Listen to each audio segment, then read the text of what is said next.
안녕하십니까. 세상 읽어주는 남자 이상훈입니다. 오늘은 퀄컴의 충격적 결정이란 주제로 한 말씀 드리겠습니다.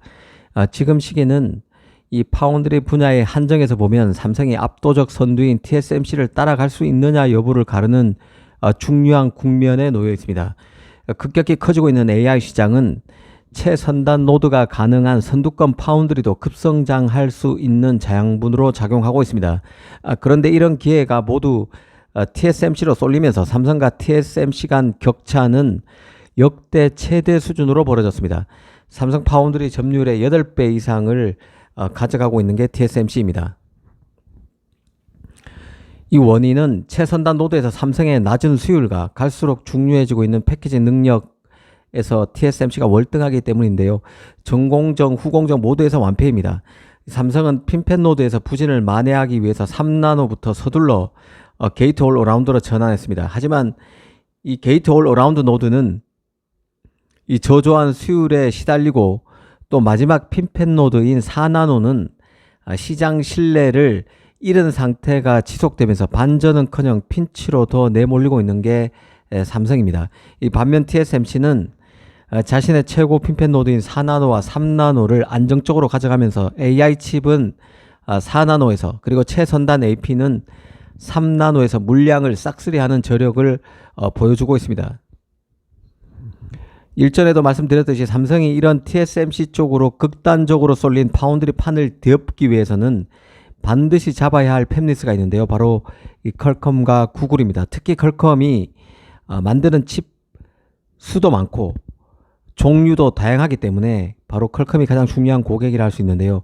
최근 괜찮은 조짐도 있었습니다. 바로 퀄컴이 삼성 2나노 공정으로 스냅드래곤 8 엘리트 2 AP를 만들기 위해서 양산 테스트를 진행하고 있다는 것이 대표적인 소식이었는데요. 특히 이 스냅드래곤 8 엘리트 2 칩의 경우는 프로젝트명이 카나팔리로 알려져 왔습니다.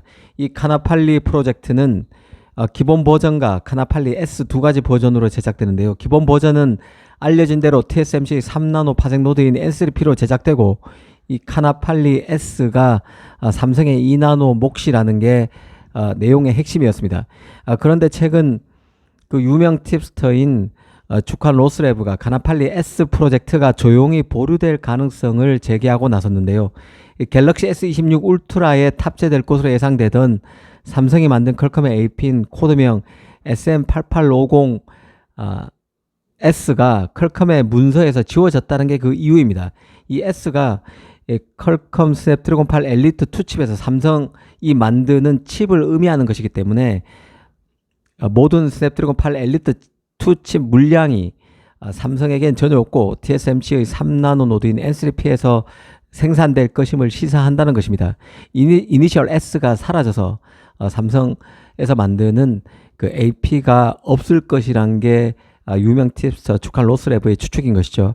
S가 코드명에서 사라진 것을 근거로 삼성 파운드리 수율 부진을 이유로 들면서 유출을 했습니다.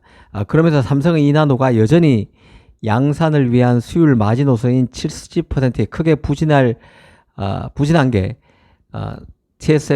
퀄컴이 삼성 파운드리 활용을 포기하게 되는 삼성 파운드리 활용을 접게 되는 의사결정을 한 이유일 것으로 추측했습니다.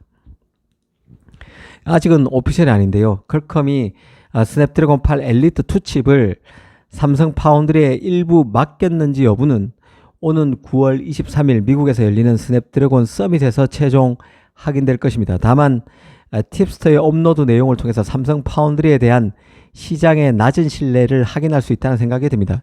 최근 2, 3년 새 워낙 그 시장 기대감과 실제 성과 사이에 삼성의 괴리가 컸었기 때문에 코드명의 변화를 놓고도 일말의 의심 없이 삼성의 불리한 해석이 자연스럽게 제기되는 것으로 봐야 합니다.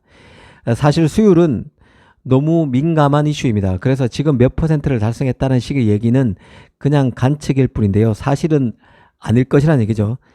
사실일 가능성이 상대적으로 낮다고 보는 것입니다. 다만 이 사후적으로 팹리스 수주가 부진하면 파운드리 수율이 부진했을 것이라고 예측할 뿐입니다. 다만 지금 삼성은 최초의 게이트 올 어라운드 노드인 3나노에서 최악의 부진을 기록하고 있고 그 결과 엑시노스 2500은 자신의 스마트폰인 플래그십 모델의 탑재조차 못됐습니다. 이 부진을 만회하기 위해서 이번 주에 공개되는 갤럭시 Z 플립 7에 엑시노스 2500이 탑재될 것이란 관측이 유력한 상황인데요. 뒤늦게 이제 엑시노스 2500을 3나노에서 양산했다는 것이죠. 삼성은 3나노 부진 만회가 시장에서 쉽지 않자 2나노에 더 주력하고 있는 상태입니다. 이 말은 엑시노스 2600 양산에 사활을 걸고 있다는 뜻이고, 이를 바탕으로 스냅드래곤 8 엘리트 2 칩의 제작도 일부 맡아서 갤럭시 S26 스마트폰 버전에 어떻게든 탑재시킨다는 목표 아래 삼성이 움직여 왔는데요. 사실 이런 전략은 삼성이 처한 복합 6기와도 무관치 않아 보입니다. 메모리에선 HBM에서 기술력만 놓고 보면 하이닉스 마이크론에 모두 밀리고 있고, 레거시 D램에서도 마이크론에 밀려서 자신의 스마트폰에서도 메모리 1순위 공급자 자리를 갤럭시 S25에서 내줬죠. 이 AP는 엑시노스가 힘을 못 쓰다 보니 이 마이크론에 밀려서 엑시노스가 힘을 못 쓰다 보니 파운드리는 가동률 부진에 따른 실적 악화, 이 스마트폰은 이 퀄컴 AP를 전량 구매해야 되기 때문에 비용 부담이 천정부지로 높아지고 있는 것이죠. 그래서 메모리도 가성비가 뛰어나고 최근에는 수율도 삼성보다 낫다는 얘기까지 나오는 마이크론이 만든 메모리에 대한 선호도가 삼성 스마트폰에서 급격히 커지는 상황입니다. 이 삼성으로선 파운드리가 제 몫을 못해주면 이런 악순환의 무한 루프에서 벗어나기가 어렵습니다. 그런 만큼 2나노가 반전의 노드가 될 수 있을지는 삼성 입장에서 매우 중요한 이슈입니다. 계속 삐걱대고 있는 삼성이 듀얼 파운드리 전략에 가장 오픈되어 있다는 메이저 팹리스로 꼽히는 퀄컴과 어떻게 비즈니스 관계를 재정립해 나갈 수 있을지 지켜볼 필요가 있어 보입니다. 감사합니다.